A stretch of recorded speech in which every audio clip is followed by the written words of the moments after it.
because whenever you have a question, unless the answer is satisfactory, you leave the reader with just that, with a question. And your question is what is the scientific basis of treifus? Treifus, for the viewing audience, are certain types of illnesses, certain types of injuries that happen to a kosher cow, chicken, turkey, sheep, goat, deer, buffalo. Something happens to that animal that causes the animal to be diseased or weakened in a way that, according to Jewish law, this animal is considered non-viable. That's basically what it appears to say. And you're questioning the scientific basis of some of that. For example, you question the concept of drusa. Drusa means, for the viewing audience, that a lion came into a corral, saw a bunch of cows, attacked one of the cows with his paw, or her paw, because most of the lionesses do the hunting, and scratched deeply, tore deeply into that animal. And we say that this animal is called a drusa. It's been pressed upon by the paw of the predator, and that creates a condition of treif, of non-viability. And the traditional interpretation is that this animal has received the poison into its entire system and it can't be viable. And you object to that correctly. However, we all know that possibly the venom that they're talking about is not really a venom, but an infection. But still, it's a difficult concept. Why do we make the infection that comes from the claws of an animal to be a treif, is something that makes the animal non-viable when the animal could exist for many years afterwards?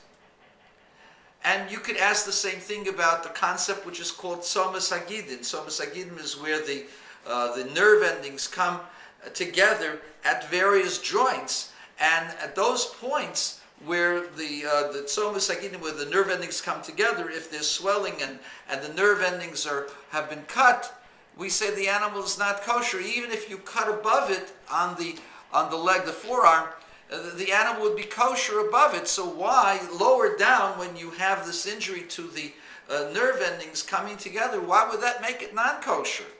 The whole leg could be removed and it would be kosher. And the rabbis address that in the Talmud, but they don't give a reason for it. And you ask, what's the scientific basis for it? And you quote Rambam, Maimonides, that this was based upon the knowledge that they had in those times, in those days. But then the question is, if that's the case, if nowadays you can prove otherwise, would that change the laws of treifus? And you leave it as a question. It's not clear what the basis is. My objection to you is not the question, because everybody has the same question, is why print it? If you're going to print something for the sake and the benefit of students reading Jewish law, then you have to have a plausible answer. You don't have a plausible answer. Let me tell you what I think.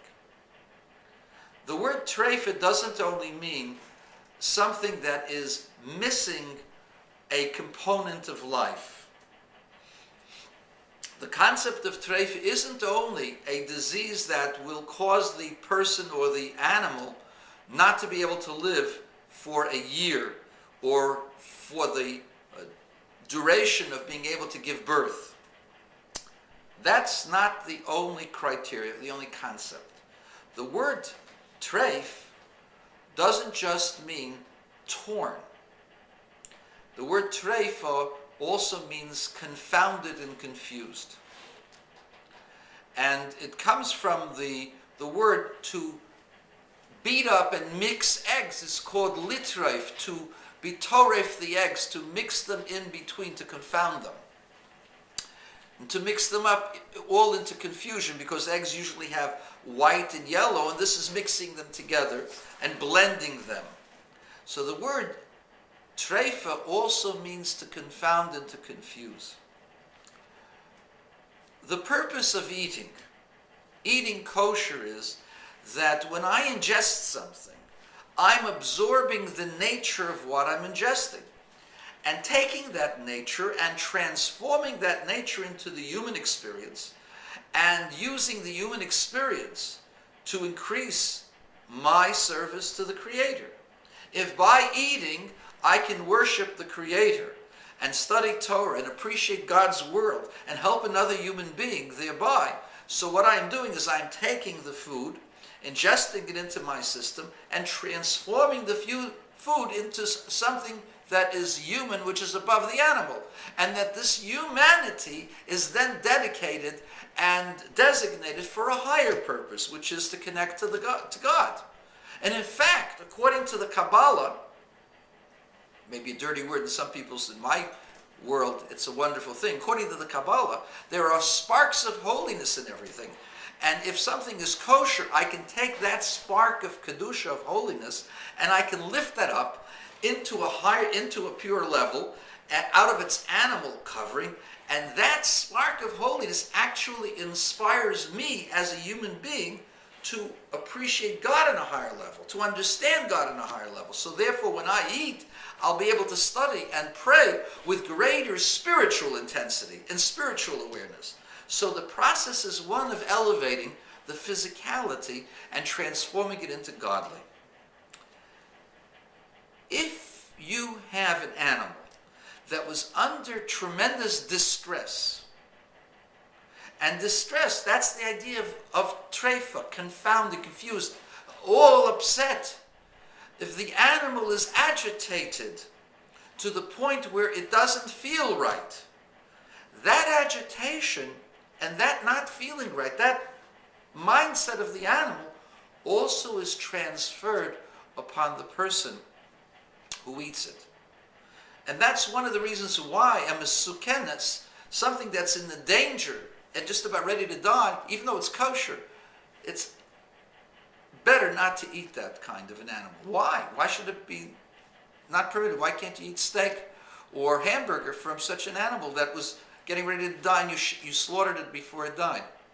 The answer is that because the animal is in a stressed out state, that stress becomes absorbed within the persona of the person.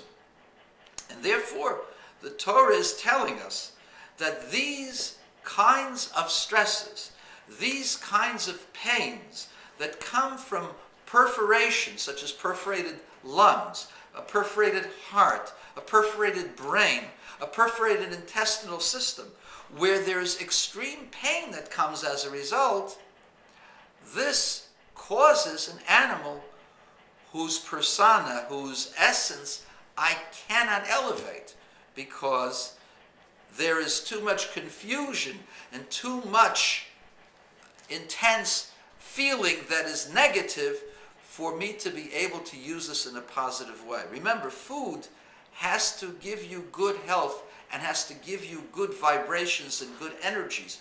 If the energy, the so-called karma, if the energies of a particular thing are negative, you're going to have a negative experience.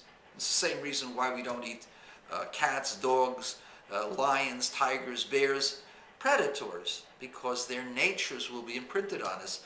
It's also the attitude of the animal will be imprinted upon us. When the animal is in a state where it is anticipating death or feeling death, that would be a negative. And therefore, in my opinion, the basis for treifus is not based upon the scientific criteria that it is about to die, but rather an animal who is in the throes of pain that it thinks it's about to die. And that kind of an animal is not the kind of an animal the Torah wants us to absorb, because that nature gets tied up with us and will tie us down. And that is this rabbi's opinion.